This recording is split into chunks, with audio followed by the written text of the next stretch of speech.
So good morning everyone, welcome to newspaper decoded. आज हम अपना 25 फरवरी का द हिंदू न्यूज़पेपर देख लेते हैं। तो जो फर्स्ट न्यूज़ है यहाँ पर human papilloma virus HPV vaccination के बारे में है। तो एचपीवी इन्फेक्शन क्या होता है? ये ह्यूमन पैपिलोमा वायरस इन्फेक्शन है। ये एक बहुत कॉमन वायरल इन्फेक्शन होता है जो कि mainly skin to skin contact से स्प्रेड होता है, स्पेशली सेक्सुअल कांटेक्ट से। तो ये वायरस बॉडी के बेसिकली जो स्किन है और म्यूकोसल एरिया को इन्फेक्ट करता है, जैसे कि सर्विक्स हो गया, जेनिटल एरिया हो गया, और थ्रोट हो गया। और ज़्यादा केसेस में सिम्टम्स नहीं आते हैं, पर्सन को पता भी नहीं चलता है। और कुछ टाइप्स जो है हार्मलेस भी होते हैं, पर कुछ बहुत हाई रिस्क टाइप्स होते हैं जो कि कैंसर भी कॉज कर सकते हैं। तो यहाँ पर न्यूज़ में बेसिकली गवर्नमेंट ऑफ इंडिया जल्दी ही नेशन वाइड जो एचपीवी वैक्सीनेशन प्रोग्राम है वो लॉन्च करने वाली है, जो कि 14 साल की लड़कियों को टारगेट करेगा। और ये वैक्सीन वॉलंटरीली यानी ऑप्शनल होगी और फ्री ऑफ कॉस्ट होगी, ताकि हर जो सोशियो इकोनॉमिक ग्रुप की गर्ल्स हैं वो इक्वल एक्सेस मिल सके इसका। तो इंडिया इस प्रोग्राम में बेसिकली जो गार्डेसिल गार्डेसिल जो वैक्सीन है उसका यूज़ करेगा। जो एचपीवी टाइप 16 और 18 से प्रोटेक्शन देगा, जो कि सर्वाइकल कैंसर के मेन कॉजिंग एचपीवी टाइप्स हैं। और जो एचपीवी 16 एंड 11 से भी जो है वो बचाता है। और साइंटिफिक एविडेंस के अकॉर्डिंग इस एज ग्रुप में सिंगल डोज ही जो है स्ट्रॉन्ग और लॉन्ग लास्टिंग प्रोटेक्शन देती है वैक्सीन। और वैक्सीन सिर्फ गवर्नमेंट हेल्थ फैसिलिटीज पर दी जाएगी, जैसे कि प्राइमरी हेल्थ सेंटर्स हो गए, community health centres, district hospitals, government medical colleges और ट्रेन डॉक्टर्स और स्टाफ की प्रेजेंस में ही दी जाएगी, ताकि सेफ्टी इंश्योर हो। और इंडिया ने बेसिकली वैक्सीन सप्लाई, जो कि एक वैक्सीन अलायंस है जिसका नाम गावी है, उसके साथ पार्टनरशिप में ये सिक्योर की है वैक्सीन। तो इंडिया में सर्वाइकल कैंसर की बात करें तो वुमेन में ये second most common cancer causing है। और हर साल लगभग 80,000 केसेस और 42,000 से ज़्यादा डेथ्स होती हैं इसमें। तो एक्सपर्ट्स के मुताबिक ऑलमोस्ट सभी केसेस जो एचपीवी इन्फेक्शन से होते हैं, स्पेशली टाइप 16 और 18 वाले, ये लगभग 80% से ज़्यादा केसेस ये हैं। और एचपीवी वैक्सीन दुनिया की सबसे एक्सटेंसिवली स्टडीड वैक्सीन में से एक है। और 93 टू 100% इफेक्टिव मानी जाती है सर्वाइकल कैंसर प्रिवेंशन में। और ये नॉन लाइव वैक्सीन होती है, इन्फेक्शन कॉज नहीं करती। और ग्लोबली 500 मिलियन से ज़्यादा डोजेस सेफली दी जा चुकी हैं इसकी। और आज दुनिया भर में लगभग 90 प्लस कंट्रीज सिंगल डोज पे जो है इस वैक्सीनेशन को फॉलो कर रहे हैं। और वैक्सीनेशन के बाद एचपीवी इन्फेक्शन और सर्वाइकल कैंसर में सिग्निफिकेंट डिक्लाइन देखा गया है। फिर जो नेक्स्ट है यहाँ पे panel to probe repeated failures of PSLV ISRO. तो यहाँ पर इसरो के जो लॉन्च व्हीकल है पीएसएलवी, तो पीएसएलवी C62 और पीएसएलवी C61 के रीसेंट फेलियर्स हुए, जहाँ पर पीएसएलवी C16 16 सैटेलाइट्स लॉन्च करने थे इसको, और इसका थर्ड स्टेज जो है वो इग्नाइट नहीं हुआ और फिर क्रैश हो गया। इसी तरह C61 भी basically earth observation satellite 09 satellite launch किया गया इसके साथ। तो इसमें भी सेम प्रॉब्लम आई, थर्ड स्टेज इसका भी फायर नहीं हुआ और स्ट्रेटेजिक सैटेलाइट वो डिस्ट्रॉय हो गया। तो दोनों फेलियर्स में सिमिलर इश्यूज होने से सिस्टमिक प्रॉब्लम का सस्पिशन बढ़ गया है। तो इसी को लेके इन्वेस्टिगेशन करने के लिए एक हाई लेवल नेशनल कमेटी बनाई गई है। तो ये कमेटी जितने भी टेक्निकल फॉल्ट्स हैं या फिर सिस्टमिक या ऑर्गेनाइजेशनल प्रॉब्लम्स हैं उनको इन्वेस्टिगेट करेगी। तो पीएसएलवी नॉर्मली बेसिकली इंडिया का मोस्ट रिलायबल रॉकेट माना जाता है, पर recent back to back failures serious concern है। तो फाइंडिंग्स जो होंगी इसकी फ्यूचर लॉन्चेस और इंडिया के स्पेस प्रोग्राम के लिए काफ़ी क्रूशियल होंगी। तो फिर जो नेक्स्ट है यहाँ पे union cabinet nod for Kerala to become Keralam. तो यहाँ पर यूनियन कैबिनेट ने केरला स्टेट का नाम बेसिकली केरला से केरलम करने का प्रपोजल अप्रूव कर दिया है। और केरलम जो है वो मलयालम लैंग्वेज में स्टेट का ये रियल नाम है।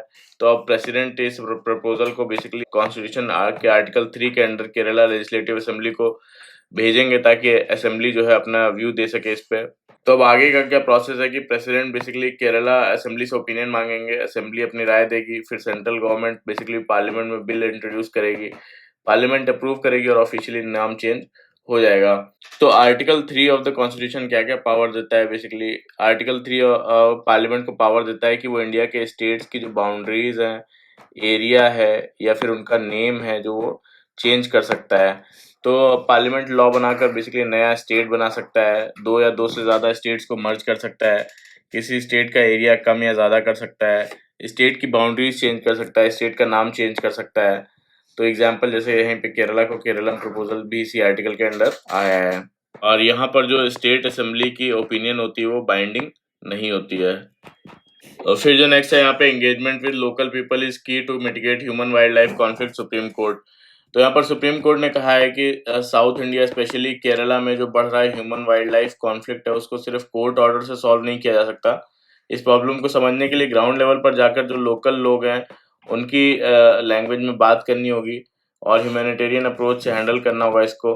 सिचुएशन काफ़ी अलार्मिंग है, अवेयरनेस और सेंसिटिविटी की कमी है, कमर्शियल इंटरेस्ट भी इन्वॉल्व हो सकते हैं इसमें और कॉन्फ्लिक्ट ऑफ इंटरेस्ट और एक्सप्लॉयटेशन हो रहा है काफ़ी ज़्यादा। और यहाँ पर मतलब सिर्फ एनिमल्स वर्सेस ह्यूमन नहीं बल्कि सोशियो इकोनॉमिक फैक्टर्स भी इम्पोर्टेंट है। और कोर्ट ने पिटीशन सुनते हुए बताया कि कुछ जगहों पर वाइल्ड लाइफ जो है स्पेशली एलिफेंट्स को भगाने के लिए स्पाइक्स, फायर बॉल्स और क्रूएल टेक्नोलॉजीज का यूज़ किया जा रहा है जो कि इलीगल और डेंजरस है। तो यहाँ पर बोला गया है कि सिचुएशन ऑर्डर से नहीं बल्कि ground level engagement plus awareness plus human policies से आएगा और लोकल कम्युनिटीज को भी इन्वॉल्व करना जरूरी है। और फिर जो नेक्स्ट है यहाँ पे United nation launch road safety project in 4 Indian states. तो यहाँ पर यूनाइटेड नेशंस ने बेसिकली इंडिया के 4 स्टेट्स राजस्थान, केरला, तमिलनाडु और असम के साथ मिलकर एक road safety financing framework project launch किया है। और इस प्रोजेक्ट का मेन एम है कि रोड एक्सीडेंट्स में होने वाली जो डेथ्स हैं और सीरियस इंजरीज को कम करना।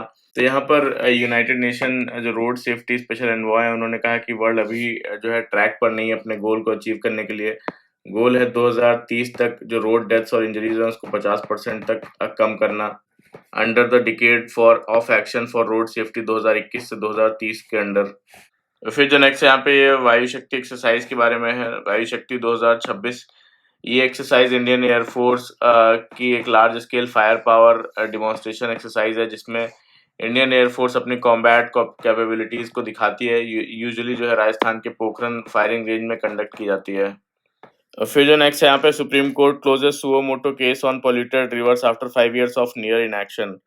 तो यहाँ पे सुप्रीम कोर्ट ने बेसिकली सुओ मोटो कॉग्निजेंस लिया था 2021 में जो रिवर पॉल्यूशन हो रहा था उसका। और मेन कॉज था यहाँ पर म्यूनिसिपैलिटीज का जो अनट्रीटेड सीवेज डिस्चार्ज था।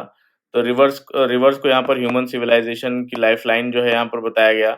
और कोर्ट ने कहा था कि क्लीन एनवायरनमेंट और पॉल्यूशन फ्री वाटर जो राइट टू लाइफ है आर्टिकल 21 का पार्ट है। अभी क्या हुआ है कि ये बेसिकली जो सुओ मोटो केस स्टार्ट हुआ था ये अभी सुप्रीम कोर्ट ने क्लोज कर दिया है क्योंकि पिछले 5 सालों में ज़्यादा इसमें कोई प्रोग्रेस नहीं हुई। और कोर्ट ने अब इस मैटर को बेसिकली नेशनल ग्रीन ट्राइब्यूनल को ट्रांसफर कर दिया है और कहा है कि एनजीटी से अब इसकी मॉनिटरिंग कंटिन्यू करेगा। तो चीफ जस्टिस ने कहा कि पूरे कंट्री की सब पॉल्यूटेड रिवर्स को सुप्रीम कोर्ट इंडिविजुअली मॉनिटर नहीं कर सकता। कोर्ट के पास ऑलरेडी बहुत सारे केसेस होते हैं, इस टाइप के एनवायरमेंटल केसेस को एनजीटी बेटर हैंडल कर सकता है। फिर जो नेक्स्ट यहाँ पे Modi's Israel visit faces headwinds. तो यहाँ पर प्राइम मिनिस्टर नरेंद्र मोदी का स्टैंड अलोन इजराइल विजिट होने जा रहा है और जिसका मेन एम बेसिकली इंडिया और इजराइल के रिलेशन स्ट्रांग बनाना। लेकिन विजिट का टाइम काफ़ी जियोपॉलिटिकली सेंसिटिव माना जा रहा है क्योंकि वेस्ट एशिया में टेंशन्स काफ़ी ज़्यादा हाई है। और यहाँ पर नेतन्याहू एक बेसिकली प्रपोज्ड अलायंस जो है वो अनाउंस कर सकते हैं जिसमें कि इंडिया, ग्रीस, सिप्रस और कुछ अरब कंट्रीज, अफ्रीकन कंट्रीज और एशियन कंट्रीज भी जो है इसमें शामिल हो सकते हैं।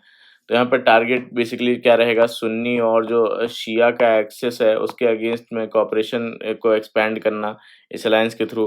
तो इससे जो ईरान है, टर्की है, सऊदी अरेबिया है, कतर जैसे कंट्रीज जो है को अलर्ट हो सकते हैं जिनके इंडिया के साथ इम्पोर्टेंट रिलेशंस हैं, अच्छे रिलेशंस हैं।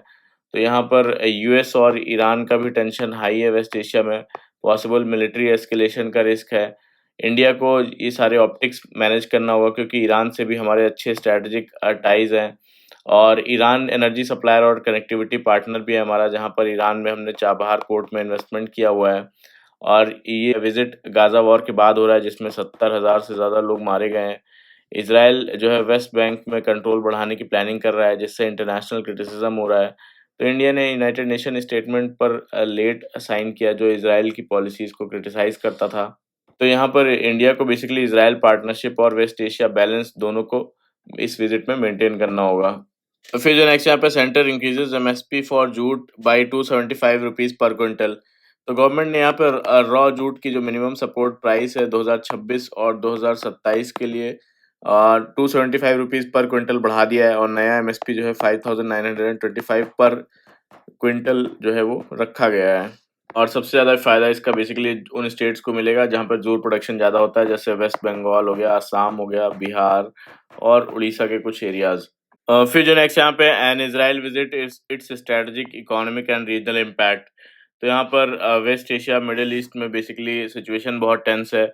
ईरान और यूएस टेंशन्स हो गए, गाज़ा कॉन्फ्लिक्ट हो गया और रीजनल मिलिट्री ब्लॉक्स के बीच कन्फ्रंटेशन का रिस्क जो है वो बढ़ रहा है। तो इसी बैकड्रॉप में जो प्राइम मिनिस्टर नरेंद्र मोदी 25 और 26 फरवरी 2026 को इसराइल का स्टैंड अलोन विजिट कर रहे हैं, जो जियोपॉलिटिकली काफ़ी सेंसिटिव माना जा रहा है। और यहाँ पर इंडिया और इज़राइल दोनों ही हॉस्टाइल नेबरहुड और टेररिज्म का सामना करते हैं, इसीलिए डिफेंस पार्टनरशिप जो है वो स्ट्रांग है। इंडिया बेसिकली इज़राइल का बिगेस्ट डिफेंस कंज्यूमर रहा है, लगभग 34% आर्म्स एक्सपोर्ट इज़राइल जो है वो इंडिया को करता है, जिसमें कि unarmed aerial vehicles, missiles, radar system और सर्विलेंस टेक्नोलॉजी इंडिया को मिले इसमें। और बैराक 8 जैसी missile defence system joint success का एग्जांपल है। और फ्यूचर में बेसिकली एंटी ड्रोन और मिसाइल डिफेंस शील्ड इन पर फोकस होगा। तो पॉसिबल डील है कि Iron Beam laser defence system पर होगी, जो कि ड्रोन्स और रॉकेट्स इंटरसेप्ट करने के लिए है। फिर यहाँ पे बोलते हैं कि इजराइल की इनोवेशन इंडिया के लिए इम्पोर्टेंट क्यों है, क्योंकि इजराइल एक स्मॉल कंट्री होते हुए भी वर्ल्ड लीडर है बेसिकली एग्रीकल्चर में, वाटर मैनेजमेंट में और हाई टेक इनोवेशन में। तो इंडिया इन टेक्नोलॉजीज को अडॉप्ट करके अपनी प्रोडक्टिविटी एफिशिएंसी बढ़ा सकता है। यहाँ पर इंडिया में बोलते हैं 35 से ज़्यादा सेंटर ऑफ एक्सीलेंस जो है वो इजराइल के कोलैबोरेशन से चल रहे हैं, जिनका focus high yielding farming techniques पर है और यानी कम लैंड और ज़्यादा प्रोडक्शन पे। फिर यहाँ पर ड्रिप इरिगेशन और वाटर मैनेजमेंट की बात करते हैं कि इजराइल डेजर्ट कंट्री है, फिर भी एग्रीकल्चर यहाँ पर सक्सेसफुल है। रीज़न है यहाँ पर एडवांस्ड वाटर टेक्नोलॉजी, जिसमें ड्रिप इरिगेशन हो गया, वाटर वेस्टेज बहुत कम होता है जिसमें, और फर्टिलाइज़र भी वाटर के साथ सप्लाई हो सकता है जिसमें। तो यहाँ पर ये इंडिया के राजस्थान, गुजरात, तेलंगाना जैसे वाटर स्कार्स रीजन्स में बहुत यूज़फुल है। फिर यहाँ पर आर्टिफिशियल इंटेलिजेंस, इलेक्ट्रॉनिक्स और इनोवेशन में बात करते हैं कि future collaboration high tech areas में हो सकता है। ओवरऑल इज़राइल की टेक्नोलॉजी से ज़्यादा इंडिया फूड प्रोड्यूस कर सकता है और वाटर बचा सकता है, फार्मर्स की इनकम जो है वो बढ़ा सकता है। और यहाँ पर ट्रेड और इकोनॉमिक पार्टनरशिप की बात करें तो यहाँ पर बायलैटरल ट्रेड जो है वो लगभग $3.75 बिलियन का रहा 2024 और 2025 फाइनेंशियल ईयर में। और यहाँ पर डायमंड्स, पेट्रोल्स और केमिकल्स जो है डोमिनेट यहाँ पर ट्रेड में डोमिनेट करते हैं इजराइल के साथ। और एक्सपेंशन हुआ है हाई टेक और मेडिकल इक्विपमेंट में इसका। रिसेंट डेवलपमेंट्स की बात करें तो बायलैटरल इन्वेस्टमेंट एग्रीमेंट साइन हुआ है। प्रपोज्ड जो फ्री ट्रेड एग्रीमेंट है ये भी प्रपोज्ड है। यहाँ पर India middle east economic corridor का एंगल है कि India middle east Europe economic corridor एक मेजर कनेक्टिविटी प्रोजेक्ट है, जो कि बेसिकली इंडिया से यूरोप तक फास्ट और सेफ ट्रेड रूट प्रोवाइड करता है। तो यहाँ पर ये ऑल्टरनेटिव है बेसिकली सुएज कैनाल का, जो कि काफ़ी वल्नरेबल है और गाज़ा कॉन्फ्लिक्ट की वजह से ये प्रोजेक्ट जो है वो भी स्लो हो गया है, आईमेक कॉरिडोर। और यहाँ पर पीस जितना भी गाज़ा में रहेगा वो आईमेक की जो सक्सेस है उसके लिए क्रूशियल रहेगा। यहाँ पर जो गाज़ा और रीजनल डिप्लोमेसी की बात करते हैं कि गाज़ा सीज़फायर जो है वो काफ़ी ज़्यादा फ्रेजाइल है, कभी भी ये टूट जाता है और यहाँ पर लास्टिंग पीस काफ़ी अनसर्टेन है। बोर्ड ऑफ पीस इनिशिएटिव में इंडिया ऑब्जर्वर है। फिर यहाँ पे ईरान फैक्टर की बात करते हैं कि ईरान और जो यूएस कॉन्फ्लिक्ट एस्केलेट हो रहा है, जो इंडिया की एनर्जी सिक्योरिटी को इम्पैक्ट करेगा। ईरान बेसिकली इंडिया का इम्पोर्टेंट पार्टनर रहा है ऑयल में और प्लस चाबहार पोर्ट में इन्वेस्टमेंट है इंडिया का ईरान में। तो यहाँ पर जो हेक्सागन अलायंस की बात कर रहे हैं कि नेतन्याहू ने एक मल्टी कंट्री अलायंस का आइडिया दिया है, तो जिसमें कि इंडिया, अरब और अफ्रीकन, मेडिटेरेनियन और एशियन कंट्रीज रहेंगे। एम है बेसिकली जो रेडिकल सुन्नी और शिया ग्रुप के अगेंस्ट ये कॉपरेशन इसमें रहेगा हेक्सागन अलायंस में। तो इंडिया कॉशियस रहेगा क्योंकि उसके जो ईरान है, उसके पार्टनर्स ईरान, सऊदी अरेबिया और कतर से भी स्ट्रॉन्ग टाइज़ हैं इंडिया के। तो यहाँ पर बोलते हैं कि ये विज़िट रूटीन डिप्लोमेसी नहीं बल्कि लॉन्ग टर्म स्ट्रैटेजिक इम्प्लीकेशंस वाला इवेंट है। डिफेंस टेक्नोलॉजी, ट्रेड और रीजनल स्टेबिलिटी सा सब कुछ लिंक्ड है। और इंडिया को इज़राइल पार्टनरशिप और जो अरब वेस्ट एशिया बैलेंस दोनों को मेंटेन करना होगा।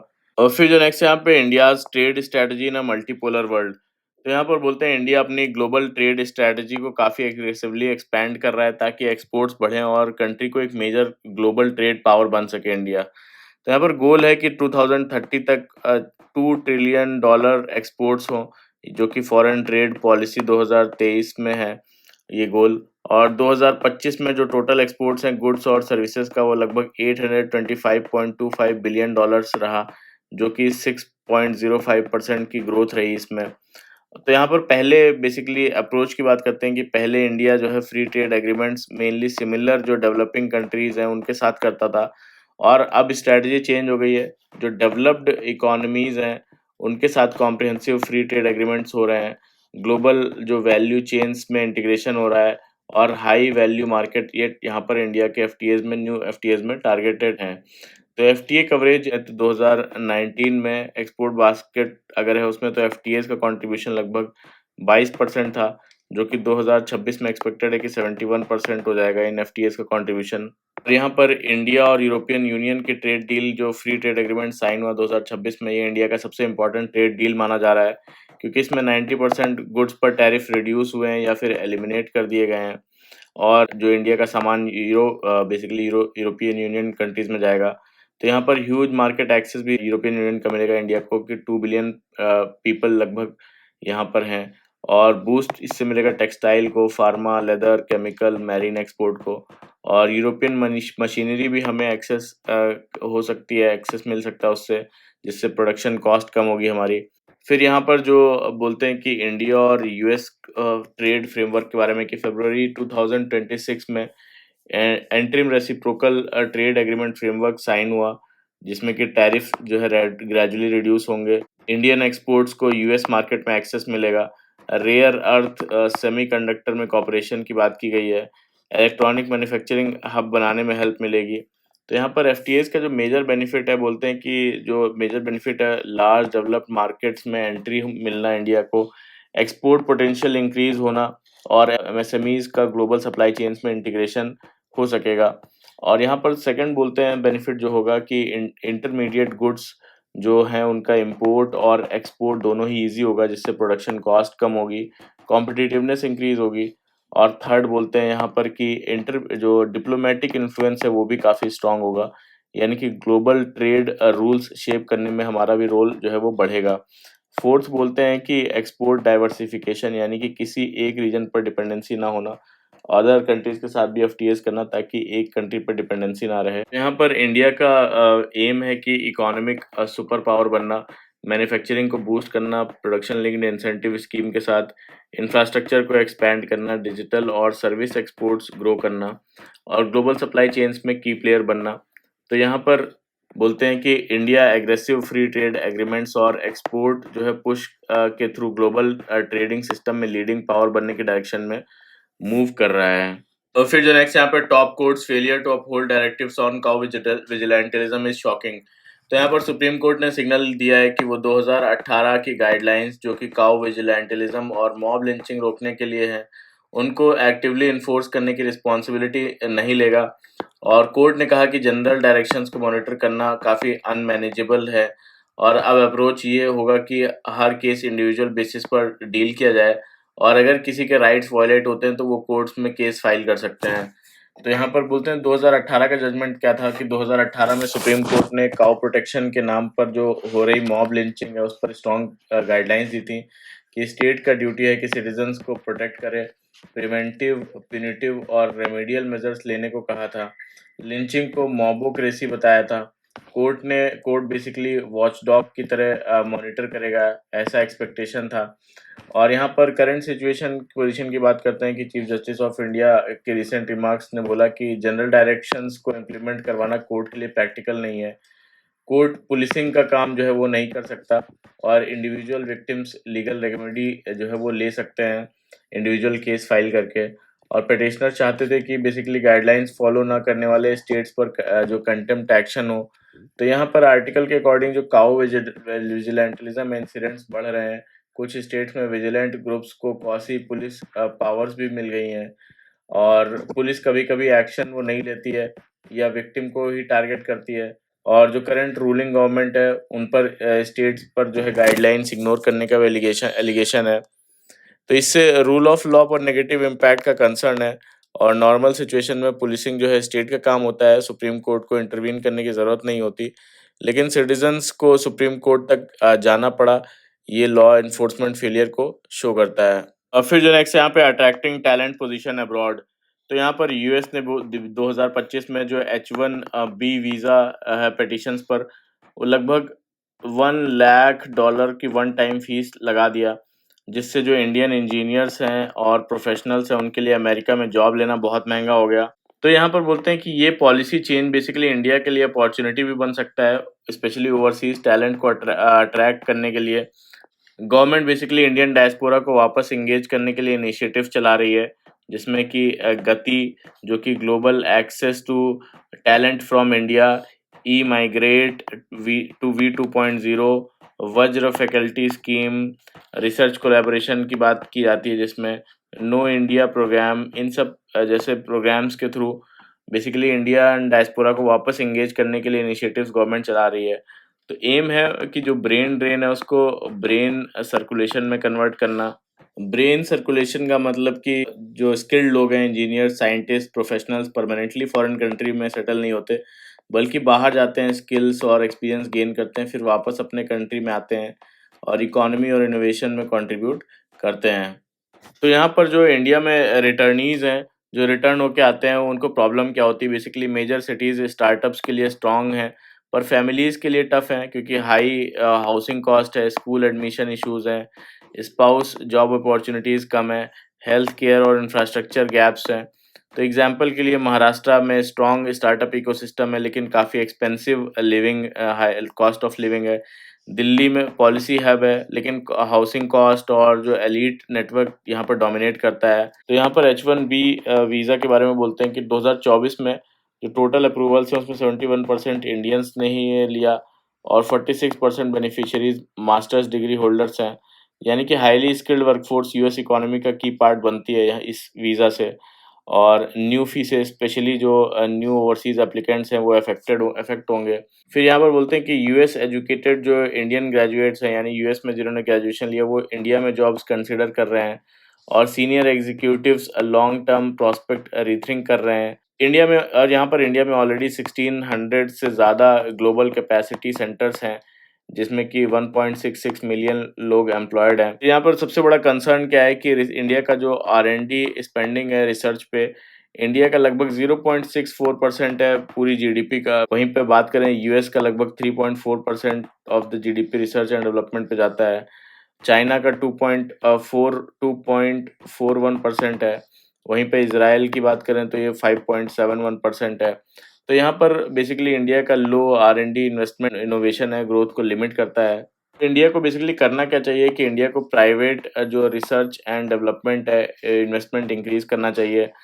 हाई टेक सेक्टर्स डेवलप करने चाहिए, जैसे सेमीकंडक्टर हो गया, एडवांस मैन्युफैक्चरिंग हो गया। बेटर अर्बन इंफ्रास्ट्रक्चर बनाया जाए और जो फैमिली फ्रेंडली पॉलिसीज़ हैं वो भी बनाई जाएँ, जो स्पेशली जो रिटर्न हो रहे हैं बाहर से। तो overall basically H1B visa disruption India के लिए एक टैलेंट रिटर्न का गोल्डन चांस हो सकता है, पर सिर्फ तब जब कंट्री हाई क्वालिटी जॉब्स और लिविंग कंडीशंस प्रोवाइड करे तब। और फिर जो नेक्स्ट है यहाँ पे the evolving nature of trade agreements. तो यहाँ पर यूएस प्रेसिडेंट डोनाल्ड ट्रम्प ने कई कंट्रीज के साथ ट्रेड डील साइन किए हैं, लेकिन ये ट्रेड डील्स बेसिकली ट्रेडिशनल जो फ्री ट्रेड एग्रीमेंट्स नहीं है और इन्हें US agreements on reciprocal trade बोला जा रहा है, जो इंटरनेशनल ट्रेड सिस्टम में एक नई कैटेगरी क्रिएट कर रहा है। तो यहाँ पर इंडिया यूएस ट्रेड डील भी इसी टाइप का हो सकता है, इसीलिए इसका कंपैरिजन बेसिकली यूरोपियन यूनियन और यूनाइटेड किंगडम के एफटीएस से अलग होगा, जो इंडिया ने किया है। जो यहाँ पर बोलते हैं कि जो मोस्टली जो फ्री ट्रेड एग्रीमेंट्स हैं वो WTO, world trade organisation on general agreement on trade and tariff rule पर बेस्ड होते हैं। मोस्ट फेवर्ड नेशन पे बेस्ड होते हैं, जिसमें अगर एक कंट्री को कोई बेनिफिट दे रहा है, कोई टैरिफ बेनिफिट, तो वो सबको देना पड़ता है। और डिस्प्यूट सेटलमेंट मैकेनिज्म होता है। डेवलपिंग कंट्रीज को बार्गेनिंग पावर भी मिलती है इसमें। और यहाँ पर अदर टाइप के जो फ्री ट्रेड एग्रीमेंट्स हैं, जैसे प्रेफरेंशियल ट्रेड एग्रीमेंट हो गया या कस्टम यूनियन हो गया, ये सब WTO को नोटिफाई करना पड़ता है। लेकिन जो यहाँ पर नया मॉडल उभर के आ रहा है, जो यूएस का एग्रीमेंट ऑन रेसिप्रोकल ट्रेड, ये ट्रम्प एडमिनिस्ट्रेशन का है, जो कंट्रोवर्शियल है काफ़ी। तो यहाँ पर ये बेसिकली डब्ल्यूटीओ फ्रेमवर्क के बाहर है, मोस्ट फेवर्ड नेशन प्रिंसिपल को फॉलो नहीं करता और वन साइडेड प्रोविजंस लगाता है अपने, और स्ट्रॉन्ग प्रेशर टैक्टिक्स यूज़ करता है, जिसमें कि अमेरिका फर्स्ट अप्रोच रखा गया है। ट्रांसपेरेंसी बहुत कम है, डब्ल्यूटीओ स्क्रूटिनी इसमें कोई भी नहीं है। तो यहाँ पर बोलते हैं कि पार्टनर कंट्रीज़ को यूएस के ट्रेड रेस्ट्रिक्शन सपोर्ट करना पड़ता है। टैरिफ पार्टनर्स के लिए जो है पार्टनर्स के लिए रिड्यूस करने पड़ते हैं उसके यूएस के, पर यूएस अपने टैरिफ मेंटेन कर सकता है। डेटा सॉवरेनिटी रेस्ट्रिक्ट हो सकती है। तो यहाँ पर इंडिया के लिए इसका इम्प्लीकेशन क्या है कि इंडिया और यूएस डील अगर basically agreement on reciprocal type का हुआ, तो ट्रेडिशनल जो फ्री ट्रेड एग्रीमेंट है जैसा बैलेंस यहाँ पर नहीं होगा। स्ट्रैटेजिक प्रेशर ज़्यादा हो सकता है और इकोनॉमिक और जियोपॉलिटिकल इम्प्लीकेशंस होंगे इसके, और पॉलिसी ऑटोनॉमी भी जो इंडिया की अफेक्ट हो सकती है। तो आर्टिकल के अकॉर्डिंग बेसिकली जो एग्रीमेंट ऑन रेसिप्रोकल टैरिफ है, मल्टीलेटरल ट्रेड जो सिस्टम है उसको वीकन कर सकता है और डेवलपिंग कंट्रीज के इंटरेस्ट को भी रिस्क में डाल सकता है। फिर जो नेक्स्ट यहाँ पे, does the data act dilute the right to information act. तो यहाँ पर इसका बैकग्राउंड क्या है कि बेसिकली 2017 में सुप्रीम कोर्ट ने पुट्टा स्वामी केस में राइट टू प्राइवेसी को फंडामेंटल राइट डिक्लेयर किया था अंडर आर्टिकल 21। तो mainly right to life and liberty के अंदर, और आर्टिकल 19 से भी ये जो है वो लिंक्ड है फ्रीडम ऑफ स्पीच से। तो गवर्नमेंट ने बेसिकली कोर्ट को डेटा प्रोटेक्शन लॉ बनाने को कहा था। उसके बाद digital personal data protection act 2023 पास हुआ। तो ये इंडिविजुअल्स का जो पर्सनल डेटा है वो प्रोटेक्ट करता था। डेटा शेयर करने वाले बेसिकली यहाँ पे डेटा प्रिंसिपल्स थे। डेटा हैंडल करने वाले जो कंपनीज और गवर्नमेंट डेटा फिड्यूशरीज बोले गए। तो यहाँ पर मेन कंट्रोवर्सी क्या है कि जो राइट टू इंफॉर्मेशन एक्ट है, ये इसका सेक्शन 8 क्लॉज 1 क्लॉज जे पहले अलाउ करता था कि पर्सनल इंफॉर्मेशन नॉर्मली वो है डिस्क्लोज नहीं होगी, बट अगर लार्जर पब्लिक इंटरेस्ट है इस इंफॉर्मेशन से कोई, तो ये डिस्क्लोज की जा सकती है। और यहाँ पर लेकिन जो नया digital personal data protection act 2023 है, इसमें इसका जो सेक्शन 44 क्लॉज 3 है, इस क्लॉज ने बेसिकली ये आरटीआई का जो सेक्शन 8(1) जो है उसको चेंज कर दिया है, और अब बोलते हैं कि जो पर्सनल इंफॉर्मेशन है उस पर ब्लैंकेट एग्जम्पशन है। यानी कि पब्लिक इंटरेस्ट अगर इस पे है भी, इस इंफॉर्मेशन पे लार्जर पब्लिक इंटरेस्ट है, तो भी ये डिस्क्लोज नहीं की जा सकती। पहले डिस्क्लोज की जा सकती थी। तो इससे प्रॉब्लम क्या है कि क्रिटिक्स के अकॉर्डिंग यहाँ पर ट्रांसपेरेंसी रिड्यूस होगी, पब्लिक ऑफिशियल्स की जो अकाउंटेबिलिटी है वो कम हो सकती है, करप्शन जो है करप्शन के केसेस में इन्वेस्टिगेशन जो है वो डिफ़िकल्ट हो सकती हैं। एग्ज़ाम्पल पहले पब्लिक सर्वेंट की एसेट जो डिटेल्स हैं आरटीआई में मिल सकती थी, अब जो है उसे पर्सनल इन्फॉर्मेशन बोलकर डिनाई किया जा सकता है। तो कंसर्न ये भी है कि प्रोक्योरमेंट रिकॉर्ड्स या पब्लिक जो स्पेंडिंग है किसी भी स्कीम का, वो भी हाइड हो सकता है। और पिटिशनर्स का आर्गुमेंट है कि अमेंडमेंट ये अनकॉन्स्टिट्यूशनल है, जो कि आर्टिकल 19 और आर्टिकल 21 का पार्ट माना गया है राइट टू इंफॉर्मेशन एक्ट। तो इसीलिए केस कॉन्स्टिट्यूशनल बेंच को दिया गया है ये। और यहाँ पर वे फॉरवर्ड बोलते हैं कि हो सकता है कि कोर्ट पर्सनल इंफॉर्मेशन की डेफिनेशन जो है वो इसको क्लियरली डिफाइन करे। बैलेंस बनाना होगा बेसिकली प्राइवेसी प्रोटेक्शन और ट्रांसपेरेंसी और अकाउंटेबिलिटी के बीच में। तो आर्टिकल के जो ऑथर हैं उसके अकॉर्डिंग ओल्ड सिस्टम बेटर था, जहाँ पब्लिक इंटरेस्ट जो एक्सेप्शन है वो अवेलेबल था कि लार्जर पब्लिक इंटरेस्ट होने पे इंफॉर्मेशन डिस्क्लोज की जा सकती है। फिर जो नेक्स्ट है, AI India must content with basic constraints. तो यहाँ पर इंडिया एआई इम्पैक्ट समिट के बाद ये क्लियर हो गया, जो दिल्ली में भारत मंडपम में हुआ, कि इंडिया गवर्नमेंट को ग्लोबल आर्टिफिशियल इंटेलिजेंस हब बनाना चाहती है। इंडिया ऑलरेडी वर्ल्ड का second largest artificial intelligence user base है। लेकिन यहाँ पर जो बिगेस्ट चैलेंज है वो किस चीज़ का है कि आर्टिफिशियल इंटेलिजेंस सिस्टम को चलाने के लिए एक्सपेंसिव जीपीयूज चाहिए, मैसिव डेटा सेंटर्स चाहिए, बहुत ज़्यादा इलेक्ट्रिसिटी चाहिए, हाई ऑपरेशनल कॉस्ट होती है। तो यहाँ पर इंडिया में प्रॉब्लम क्या है कि लोकल आर्टिफिशियल इंटेलिजेंस इंफ्रास्ट्रक्चर के लिए कैपिटल शॉर्टेज है, और यूएस कंपनीज जो है hundreds of billions of dollars invest कर रही हैं, और रिस्क है कि India basically foreign data centres पर डिपेंड हो सकता है इससे। तो यहाँ पर दूसरा बोलते हैं कि जो इंडिया इन सेमीकंडक्टर मिशन में प्रोग्रेस कर रहा है और इलेक्ट्रॉनिक्स मैन्युफैक्चरिंग जो है ग्रो हो रही है, पर इकोसिस्टम ये पूरा अभी भी ग्लोबल लीडर्स जैसा स्ट्रांग नहीं बना है। यहाँ पर बोलते हैं ह्यूमन कैपिटल इंडिया की स्ट्रेंथ है, बट जो कि ह्यूज टैलेंट पूल है इंडिया का, स्ट्रॉन्ग आईटी वर्कफोर्स है, स्किल्ड इंजीनियर और डेवलपर है। बट प्रॉब्लम ये है कि हाई सैलरीज अफोर्ड करना डिफिकल्ट है इंडिया के लिए, क्वालिटी ऑफ लाइफ जैसे कि education, health care, living standards और ब्रेन ड्रेन का भी रिस्क है। फिर जो नेक्स्ट है, यहाँ पर यूएस और ईरान के बीच टेंशंस बहुत हाई हैं और अमेरिका ने ईरान के पास अपना मैसिव मिलिट्री बिल्डअप जो है स्टार्ट कर दिया है, जिसमें aircraft carrier strike groups deploy किए जा रहे हैं। लेकिन ईरान ने अभी तक यूएस डिमांड्स के सामने झुकने को वो भी रेडी नहीं है। ईरान, दोनों कंट्रीज के बीच जो है टॉक्स चल रही हैं, पर कोई भी ब्रेक थ्रू नहीं हुआ है इसमें। यहाँ पर 2 राउंड ऑफ टॉक्स हो चुके हैं। ईरान बेसिकली फेयर डील चाहता है, पर प्रेशर टैक्टिक्स जो है वो रिजेक्ट करता है। और अमेरिका चाहता है यहाँ पर ईरान न्यूक्लियर एनरिचमेंट जो है वो बंद करे, हाईली एनरिच्ड यूरेनियम स्टॉकपाइल बाहर ट्रांसफ़र करे, मिसाइल प्रोग्राम जो है वो डिस्कस करे और रीजनल जो मिलिटिया ग्रुप्स हैं उनको सपोर्ट बंद करे। तो ईरान का स्टैंड क्या है कि पीसफुल न्यूक्लियर एनरिचमेंट उसका राइट है और मिसाइल प्रोग्राम्स जो है वो सरेंडर नहीं करेगा। और टॉक्स सिर्फ न्यूक्लियर इशू पर होनी चाहिए। जो यूरेनियम स्टॉक पाइल है वो जो ट्रांसफ़र है वो अनएक्सेप्टेबल है। तो ईरान वॉर को अवॉइड करना चाहता है, पर एट एनी कॉस्ट नहीं। एक बेसिकली फेयर डील चाहता है। यहाँ पर यूएस का फायर पावर है वो काफ़ी ओवरवेलमिंग है, पर ईरान के पास भी स्ट्रॉन्ग लीवरेज है। थाउजेंड्स ऑफ बैलिस्टिक मिसाइल्स हैं, यूएस बेस और इजराइल तक जो है स्ट्राइक कैपेबिलिटी जो कि रखता है। स्ट्रेट ऑफ हॉर्मुज ब्लॉक हो सकता है जिसकी वजह से पूरा और ग्लोबल ऑयल सप्लाई भी इम्पैक्ट होगा। तो यहाँ पर ईरान डिस्ट्रस्ट क्यों करता है यूनाइटेड स्टेट्स पर कि 2015 का बेसिकली जो joint comprehensive plan of action था, JCPOA, ये बेसिकली न्यूक्लियर डील के बाद ईरान इसका कंप्लायंट था। 2018 में यूएस ने यूनिलैटरली इससे विड्रॉ कर लिया। यूएस ने 2025 में इजराइल और यूएस ने ईरान की फैसिलिटीज़ को डैमेज किया, स्ट्राइक्स किए। इसीलिए ईरानियन लीडरशिप का बिलीफ है कि डिप्लोमेसी जो है काफ़ी अनरिलायबल हो गई है। तो ओवरऑल वॉर दोनों के लिए कॉस्टली होगा, पर कोई भी साइड कॉम्प्रोमाइज़ करने के लिए फुली रेडी नहीं है और रीजन एक्सट्रीमली यहाँ पर वॉलेटाइल हो चुका है। तो ये था पूरा आज का हमारा द हिंदू का न्यूज़ डिस्कशन। कैसा लगा बताइएगा, लाइक कर लीजिएगा मेरे वीडियो, कमेंट करके बताइए कैसा लगा, सब्सक्राइब भी कर लीजिएगा मेरा channel. Thank you very much for the discussion.